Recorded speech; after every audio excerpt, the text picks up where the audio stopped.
From San Diego, California, this is a One Extraordinary Marriage show, where being busy is overdone, romancing is fun, and scheduling sex has taken the guesswork out of wondering when you're going to get some. I'm Tony DeLorenzo, your co-host, along with my beautiful wife, Elisa. From coast to coast and around the world, thank you for joining us. It's time to talk sex, love, and commitment. Give us a call on the HUG hotline at 858-876-5663 or send us an email to hugs@oneextraordinarymarriage.com. In today's show, we're dealing with in-laws and the impact they have on your marriage, especially around the holidays. And there's a quote from Ashley McIlwain that says, "No one should come between you and your spouse.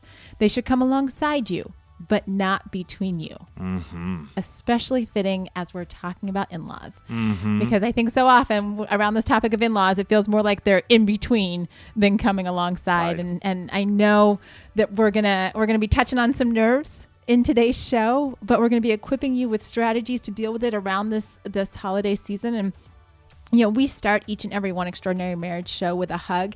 And a hug for those of you that are brand new. First of all, if you're brand new to the show, welcome, welcome, welcome. We're so excited to have you join us. Yes. And a hug is an opportunity for you just to hear from someone else in the one family whose marriage is experiencing breakthrough. Yep. And this week's hug is sponsored by Organifi. And really, the Organifi products, they help us do what we do with more energy and more health. And we're going to be sharing more about this incredible company later in the show.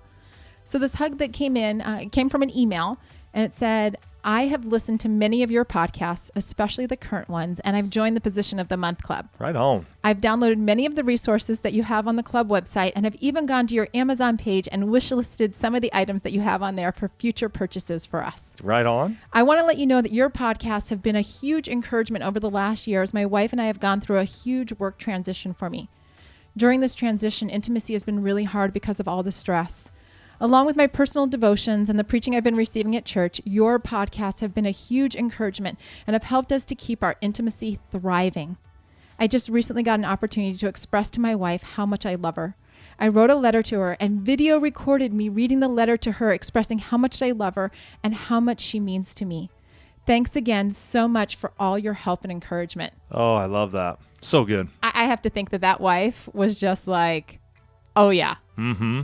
Oh yeah, that's amazing, because you step out and you do those creative things and it's an opportunity for you to rekindle the romance even when you're in a season of extreme stress and transition. And mm-hmm. You know, it's such an appropriate hug as we're talking about how do you express that love during extreme stress, because dealing with the holidays and the in-laws, mm-hmm. Yeah, those two things kind of for a lot of you go hand in hand. And you know, I know a lot of people, you know, as we do the shows, and we've been doing shows for almost 9 years now, people are like, where do you get your ideas for your shows? Like, where does this happen? And this show wrapped around the in-laws actually came because I was having a conversation with a girlfriend who's pregnant with her first baby. Mm-hmm. And she and her husband are already starting to see just how the in-laws on both sides are starting to just kind of, you know, act a little different because there's a new baby. Mm-hmm. in the picture. And, you know, what that started, you know, Tony and I were having a conversation about that, remembering back to when we had our first, mm-hmm. and got us thinking about the holidays, because our kids are both born between Thanksgiving and Christmas. That's right. So babies, holidays, family, in-laws, we kind of smush it all in between, you know, in 2 weeks between Thanksgiving and Christmas. And dynamics begin to change, right? You get married, or even if you get engaged, you can start sensing it right there. Like your future mother-in-law, your future father-in-law, you can start sensing stuff happening then. It may not happen then for you. It may happen, you know, on the wedding day. It may happen, you know, after the honeymoon. You may not even pick up on this until years later when you start having kids. And for us, I think that's when it really started hitting us. We'll go into some of our stories, but real quickly, I just want to share one moment where, you know, dealing with the in-laws happens at multiple times throughout your marriage. So we waited 6 years prior to having our first, who's Alex, who's now going to be almost 16. And I remember going to see my dad. He was a general contractor and a plumber by trade. And Alex at the time was probably 4 or 5 months old. And we went down to one of his job sites down here in San Diego, in Pacific Beach. He was building some condos. And I remember going to see Dad, and Lisa and Alex are with me. And Dad goes, "Hey, let's go to lunch." Okay. Go to lunch. Dad's holding Alex on his lap.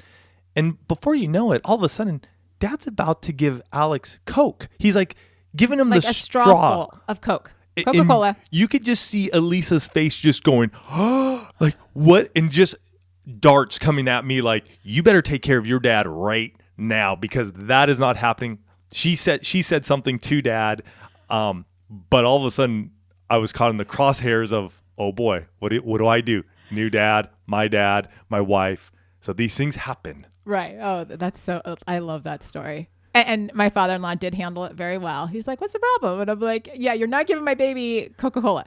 But, we got to thinking about what is this in the larger scope of the one family. Mm-hmm. And you guys know, if you don't know, we like to do informal polls on IG stories. So if you don't follow us on Instagram, please go there. I'm going to encourage you to go there.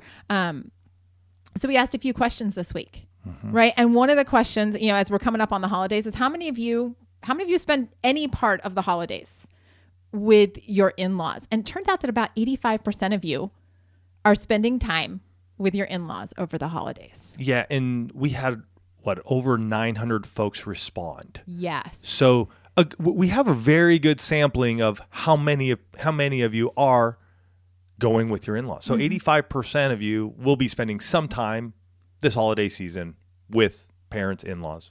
And one of the great things about doing these polls on Instagram stories is that it allows those of you that participate in it to actually send us what's going on in your life. You can send us a direct message, a DM, and just enlighten us about what this dynamic. And one of the first things that started coming up as we were hearing from you guys talking about your in-laws is that it's not just whether there are concerns or stress with your father-in-law or your mother-in-law. For a lot of you, it's your siblings-in-law that can sometimes actually be more of a sticky situation than your parents-in-law. Which I hadn't really thought about because, so often on all of like the Hollywood movies and whatnot, it's always about like the mother-in-law or the father-in-law, but it's very real as far as how you're interacting with your siblings. Because they create a dynamic. Interestingly enough, I sat down with a guy yesterday and we were just sort of chatting, and he brought up how his sister causes this interesting dynamic for his wife and for his family, like for him and, his wife and their kids, and how she's, constantly throwing things out there to make them look bad. Oh, wow. Yeah. And that came up with quite a few people that there were stories being told about them that, these like almost like a power struggle for attention and for, recognition within the family, and, amazing insights from all of you. Another big topic that came up were the cultural differences, right? You've married into a family of a different culture, and, maybe how they view boundaries or lack thereof is a little different, or, you're. And just for saying is you may married your partner, they're first generation Americans. So the differences start happening. And I'm first generation American. My dad immigrated over here from Italy. Even though my mom was born here, I felt like my dad's culture and our family dynamics really came from Italy. All my uncles, my nonna, different family members. So totally understand that dynamic as well. Which actually leads to the next point, because this very much played out in Tony's family, where a lot of you, and we heard from both husbands and wives, said, well, growing up, my mom did everything, or in the case of a wife, my mother-in-law did everything. Like she did all the cooking and the cleaning and the ironing. And actually I had to laugh. I'm like, do people still iron? Like we don't even own an iron. I either steam or dry clean everything. I'm like, what? Right. What? But that was very much, this is even a kind of a joke in our house, right? About the fact that like my mother-in-law cleans her house, which I know some of you are like, duh, Lisa, I don't like to clean. Actually had one of my coaching clients say, yeah, I know, Lisa, you don't ever clean your house, right? You just hire out. I do. I remember growing up, my mom cleaning the house. I remember it was like a Saturday ritual. It's like my still mom her Saturday ritual. Okay, so it's still her Saturday ritual. And so what an interesting dynamic bringing that in. And I think mom would even say that to you when we were young marrieds, like, Elisa, when are you going to clean the house? Or what are you doing around the house? Which would cause Elisa to look at me going, your mom doesn't need to tell me that. I'm going to do my own thing within our house. The funny thing is that my mom is also a woman who likes to clean her house, and I didn't get the gene. It does nothing for me. I'm like, if somebody can pay for it, that's great. If somebody can pay for it, yeah, we're paying for well, it. exactly. If somebody can clean, as long as we're paying what for it, that's what you meant. And for some of you, as we get into this cultural space for just a minute, there's also this expectation that maybe your in-laws were going to be warm fuzzy, like you were going to get that second parent, the second mom or the second dad, and then culturally, that's not who they are. And so you've had to adjust your expectations. And oh my gosh, you guys, there were so many messages that we received that we're actually going to be doing multiple shows over the next, 6 to 12 months, because we really want to dig into it. But as we're talking about this idea specifically of in-laws and around the holidays, getting into what does it look like with the boundaries? What does it look like with your relationship when you all are kind of forced into the same space for, a day, a couple days, a week? And it's not just that you all are like sharing the space, but we also have the holiday dynamic, which brings its own thing with, special meals and travel and finances and traditions. Oh, yes. Traditions, I think, are a big one that play a part on how our dynamic is happening between us and our in-laws or even our parents. And years and years ago when we started the One Extraordinary Marriage Show, I know we shared the book Boundaries by Cloud and Townsend. And for those of you that haven't read it, it's a book I strongly recommend to this day. You can check it out at oneextraordinarymarriage.com/boundaries. And it's just one of those books, especially as, there's a reason we do this show where we do it in the year. And it's because as the holidays come up, whatever you celebrate, right, be prepared ahead of time. Don't, show up on Thanksgiving morning expecting to deal with all this. Don't show up on Christmas morning expecting to deal with all this, because, how you relate to your in-laws and how they relate to you, it shows up in a lot of ways that are not all positive. And just as a side note, there are many of you who have great relationships with your in-laws. There are many of you who shared, hey, we don't have any problems. Like, we get along, and even with kids, it's been really great. Amen. That's so good. And I appreciate you sharing those stories with us, because it's important that other people in the one family know that not every in-law situation is cray-cray.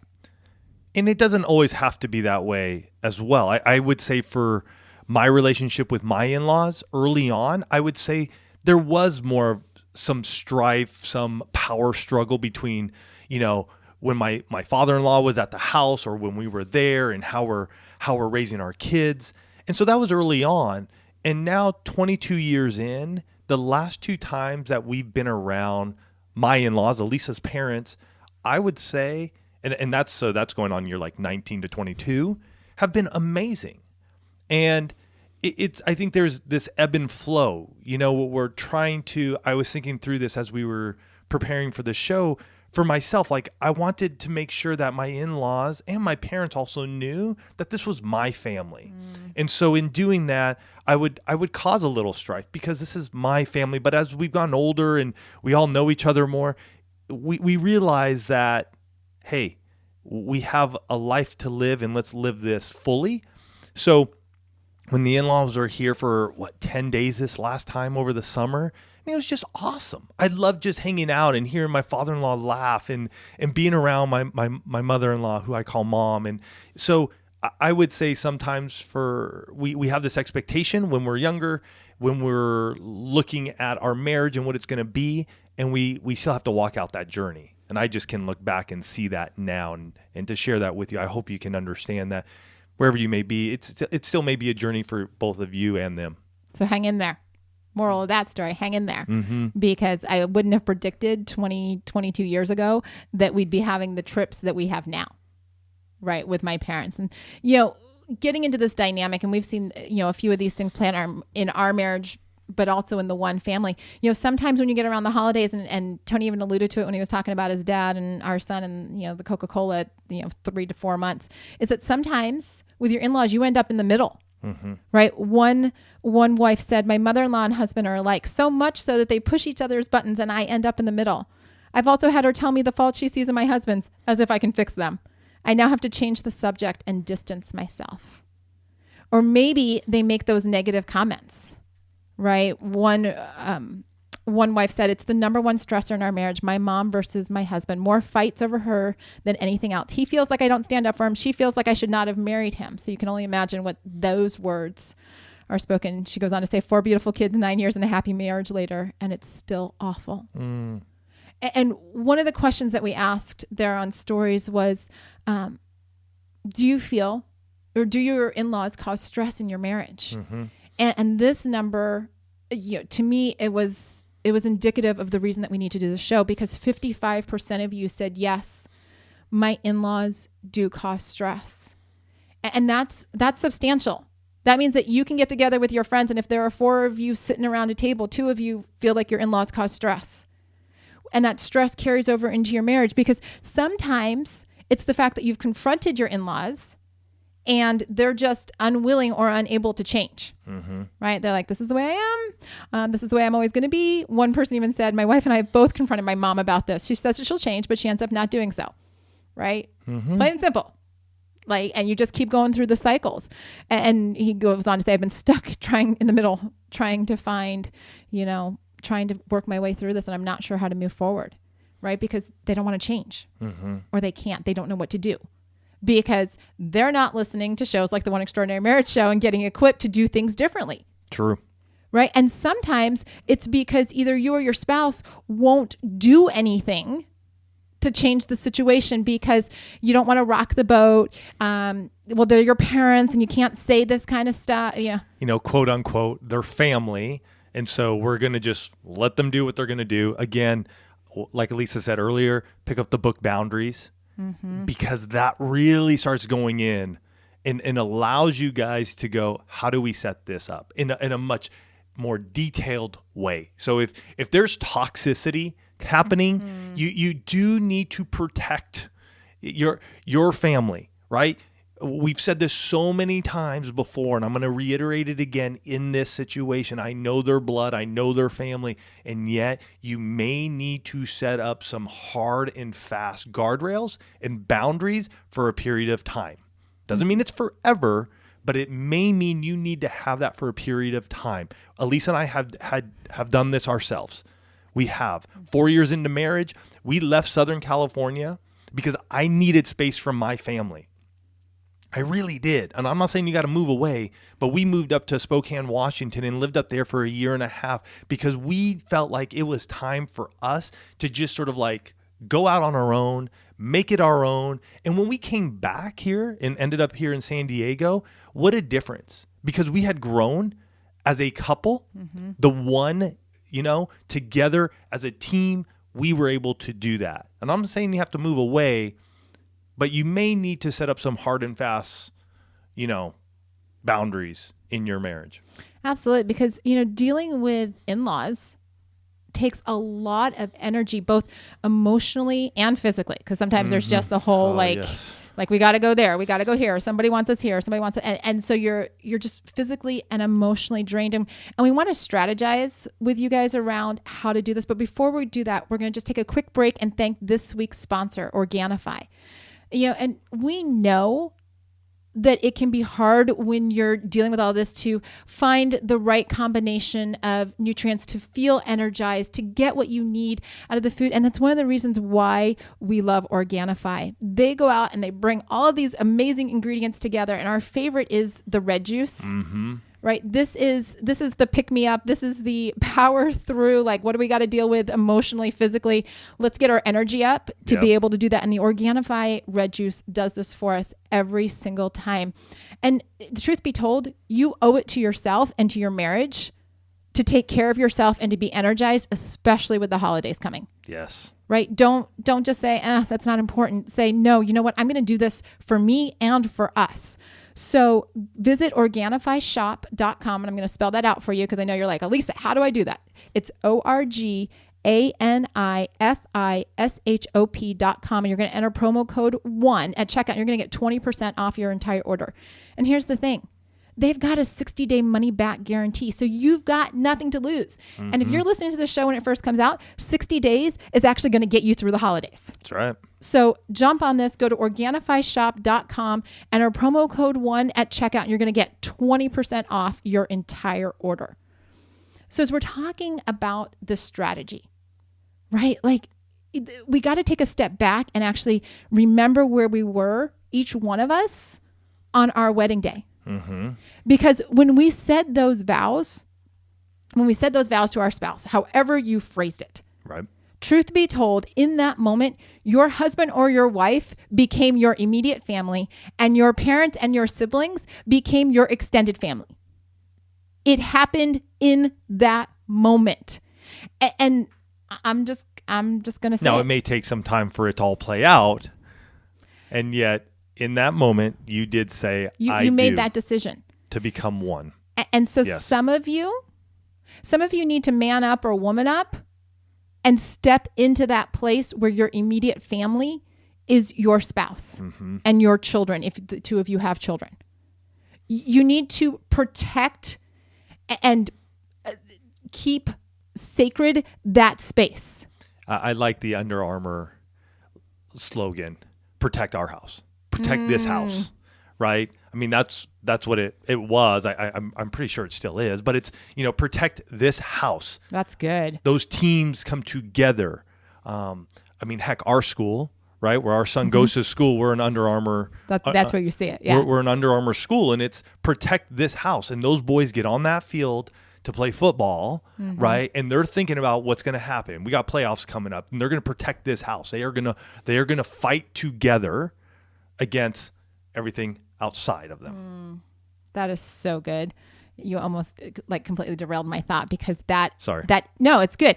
It's that whole image of this is our house, what the two of you have created. And, as we head into spending time with your in-laws, and honestly, it doesn't matter if it's around the holidays or if it's summer vacation or, just a quick trip to go visit them. When you go and take a trip, a lot of you now are using the One Extraordinary Marriage vacation planner, right? You're planning out all of the logistics. How much are we going to spend? What are we going to do? What are the things we need to see? Expectations around sex and other items you may be doing, other adventures, costs. Again, setting up that expectation so you are having the best time that you possibly can. Not to say that things won't go awry at times. They always do. I mean, heck, Elise and I went up to the Queen Mary a few months ago. We had our vacation planner all set up. And you know what? We got into our room over there on the Queen Mary, and we're like, That's not what we thought. Isn't what we thought. So it sort of went a little awry. And we had to deal with that, what our expectations were of the room, and then calling our travel agent and making sure everything was okay. So, but it at least gets you 90% there, 80% there, which is better than 0%. And the truth is that if you're going to spend all of that time planning the logistics of how are we getting to mom and dad's house, or, what do we need to pack up, or all this kind of stuff, you should at least spend as much time on the relational aspects of what's going to happen. And real quick, just by the side, if you're all saying, well, where do I find that vacation planner? Just go to oneextraordinarymarriage.com/vacation planner. You can check it out there. But you've got to put the same energy. And actually, I would say probably if you've got some challenging situations, more energy into the relationship plan for being with your in-laws, right? And so what are some of the things that the two of you need to cover? Well, for some of you, it just needs to start with, where are we going to spend the holidays? One of you is thinking one thing and one is the other, and maybe you've been having conversations with your own parents, but you haven't actually shared it with your spouse. It's time. It's time. And Tony mentioned traditions earlier. And for some of you, it may be cool going back and forth until you have kids. And then you're like, no, we want to see them open Christmas presents in our house on Christmas morning, or we want to have everybody at our house. It's okay. One couple even wrote in and said, you know what? We've told them that they're welcome to come to our house, but we're going to be here with our kids. We're starting our own traditions. This is what we're going to do. And for Elise and I, we spent all the holidays with my family early on. And my family was really close. We grew up in a small town. My dad's brothers all lived together. My mom and my Aunt Patty are twins, and they married brothers. So as you can imagine, we had a very tight family. And we did everything from like Thanksgiving Day, and then we do Christmas Eve, Christmas Day together. Then back in the day when we were younger, we would do New Year's Eve and then New Year's Day together. And it was too much. It really was like too much. We'd always have to drive there. Elisa and I would drive up there. And so eventually Elisa just goes, you know what? I'm doing Thanksgiving. That's it. we're doing Thanksgiving. And from this point forward, Thanksgiving is at our house. And everybody just said, you know what? That sounds good. Because I think they were ready for a change as well. And so we started having Thanksgiving here. Over the years, Elise and I, we love Thanksgiving and we love opening up our home. So we open up our home to those who don't have anywhere to go. We want them to be part of our family, to hang out, to be somewhere on this day. To this day, my mom will still ask, are other people coming over? And we always have to let her know, yes, they are, because this is our holiday and this is how we do our holiday. Some of you are just going to have the same conversations over and over again. Part of that too, as you're looking at that, is how long are we going to be visiting? Right? Is it going to be, we've got a friend who they're going away for the holidays. They're spending one day with her in-law, with her mother-in-law. And then the rest of it, they're like road tripping and having vacation, right? Because as she told me, that's about all everybody can handle. Another person that I talked to, they're doing 3 days prior to Thanksgiving is their sort of like their family tradition time. Then they show up at the in-laws on Thanksgiving Day, and they spend Thanksgiving Day and I think the day after with the in-laws. Boom. Got to have a plan. What's your plan for tough situations, right? Because people will say things, people will make faces, comments will happen, looks will happen. Are you going to leave? There was a wedding. Was it a wedding that we left? Oh, Give me gosh, context here, baby doll. Years ago, it was something with taxes and, gosh, I can't remember. No, I remember we had a very heated discussion between cousins. I think it was me and my brother possibly. I don't remember exactly, but it was like on Christmas Eve. Yes, and Tony looked at me and was like, we're out of here. Okay. Yes. Time to go. That's right. I forgot. I told us we were going to leave. And Right. then my dad came and talked to me. Some of you are going to leave. Some of you are going to be confrontational. And some of you are just going to hold your tongue because it's just not worth the battle. The thing is that you've got to have these conversations ahead of time so that you know as a couple what your game plan is. Now, another thing that you all need to do, and this goes to husbands, you speak to your parents. Wives, you speak to your parents. It's much easier to speak to your own parents than it is to cross because all kinds of tensions happen. What expectations need to be shared with family before you arrive or before they arrive at your house? Right? Yes. This is something that we've had to do, especially since we do host Thanksgiving, because there was a year where this was really a big thing for us. So 2 years ago, most of us know here in the United States and around the world, just the political scene and what happened. And so between Trump getting elected and Hillary losing, and I have both sides here in my family, and I knew tensions were going to be high, I had to end up, I took it upon myself to just call everybody in my family and those who were coming that due to the heightened level of just stress and people being frustrated what was happening, others being happy, I just said, listen, within the house, we're not talking politics. Outside, I have a fire pit with chairs around it. If you want to talk politics with somebody, you and them can decide that's what you want to do, and you can go outside and just talk about it. And really, I had to be a bit of an enforcer because I had some family members start pick, and I had to just come up to them.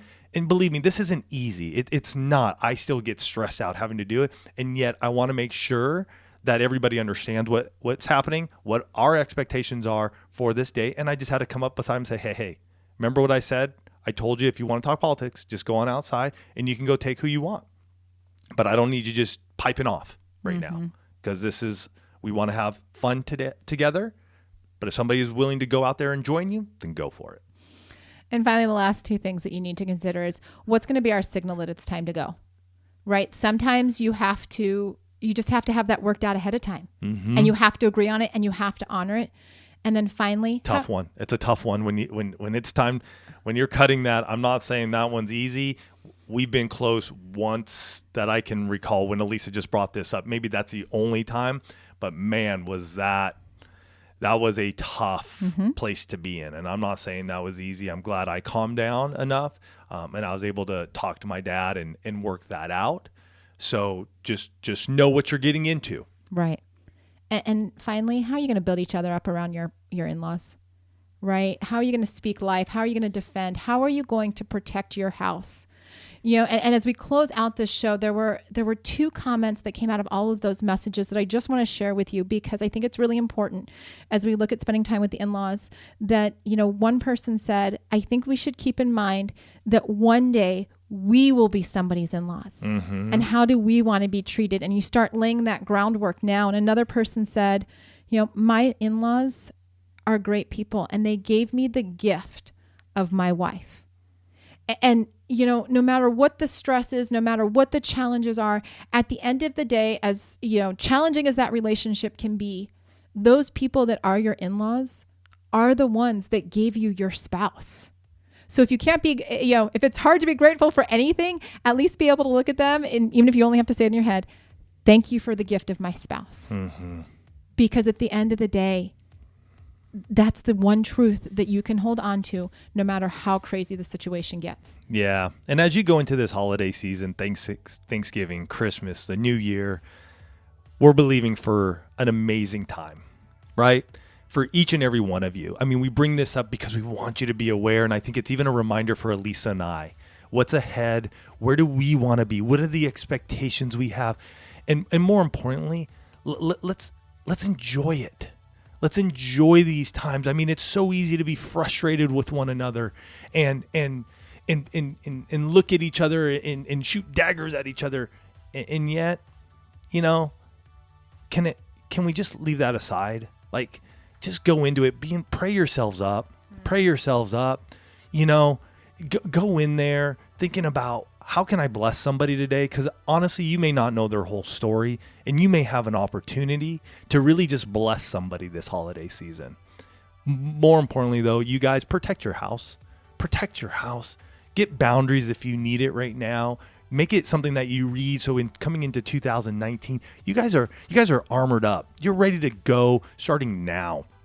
And what's ahead? We love you guys. We're so excited for what's ahead as we come to an end of another amazing year, 2018. And as we go into 2019, we're excited to continue building you guys up and empowering you, encouraging you to have the extraordinary marriage you desire. We love you guys. Can't wait to catch you next week. Have a good one. Love you guys.